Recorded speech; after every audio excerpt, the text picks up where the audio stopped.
hour gust right now, which is not very much, which is great to see. So the winds really are not much of an issue for us right now, and I don't see that changing anytime soon. So let's take a live look from our Bloomer Hill camera, and oh, it's active there right now. This is what's going on here at Bloomer Hill, and you can see the fire there in the background. It is going on.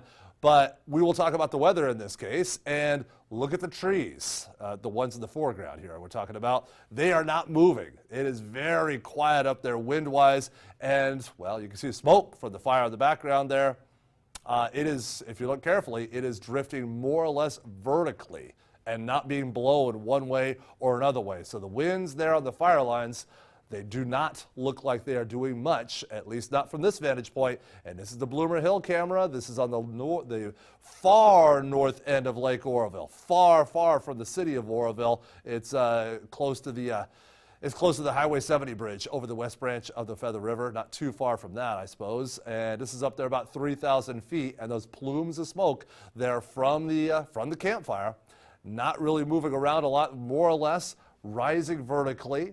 And so it shows that, again, the winds are not much of an issue for us. They will pick up a little bit tonight, but I don't think very much. I think maybe 25-mile-an-hour gusts or so in that ballpark. That's about it, and that might even be a bit generous there.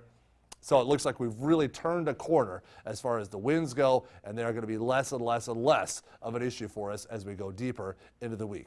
All right, let's talk temperatures. Right now, 65 in Redding, 55 our temperature in Chico and in Oroville, and some 40s in the mountains. So we are cooling on down. Humidity starting to recover. Boy, remember when we had that north wind through the day today in Redding and Red Bluff, and that dropped the humidity down to single digits? Now that we've seen a bit of a south wind replace that, the humidity values are starting to jump back up pretty quickly. 20% now in Redding. That's still Red Bluff. That's still low, but that's a quick jump. Remember last night, 10 or 11 or 12 o'clock at night, we still had humidity down in the teens that deep in the night because we still had the north wind. Now that we have the south wind, the humidity values are able to recover very quickly, much quicker than before when we had the north wind.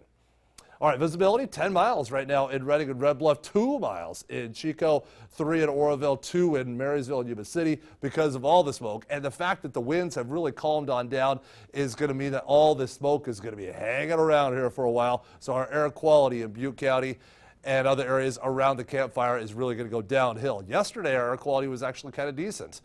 Because the wind was pushing all this smoke from the campfire southward. Now we don't have that wind hanging around, and so the smoke is going to be hanging around our area most of all, but it's creeping in other areas. It's going to creep northward into Tehama County, and it's creeping southward down to Sacramento and beyond, and a little bit of it, believe it or not, is creeping all the way over to the East Coast. It's going cross-country, a little thin band there, going into the upper Midwest and even in New England as well. So our smoke is going nationwide here. It's kind of crazy how far and wide it is spreading away from us.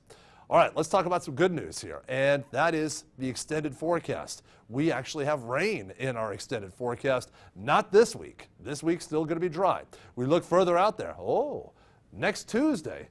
Looking juicy. That is what we want to see. Let's check in with a different computer model, and if this one somewhat agrees, that's a fantastic sign. A week out, and this week, yeah, some clouds, but nothing really exciting.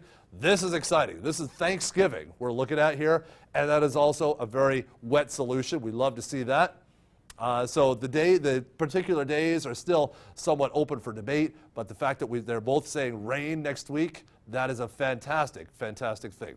All right, let's check our forecast here real fast, and we'll show you with what is going on. Highs tomorrow in the 60s in Trinity and Siskiyou counties, 50s and 60s in the Sierra and the Cascades. Hazy there. Of course, it's going to be smoky on the ridge. High temperatures in the 60s there, and those Jarbo Gap winds gusting 25 to maybe 30 miles an hour. That's still a bit of a problem, but not nearly as strong as they were last night or the night before that as well. In the north end of the valley, hazy out there, maybe locally smoky around Corning, lows in the 30s. Tomorrow, high temperatures in the lower 70s and locally smoky potentially around Corning and southern Tehama County. In the Mid-Valley, we've got the smoke. Low temperatures in the 30s tonight, kind of cold. Tomorrow, highs in the 60s and low 70s and smoky skies continuing. And finally, that Storm Tracker 7-day forecast. The weekend is always in view. Well, smoky skies continuing. That doesn't look like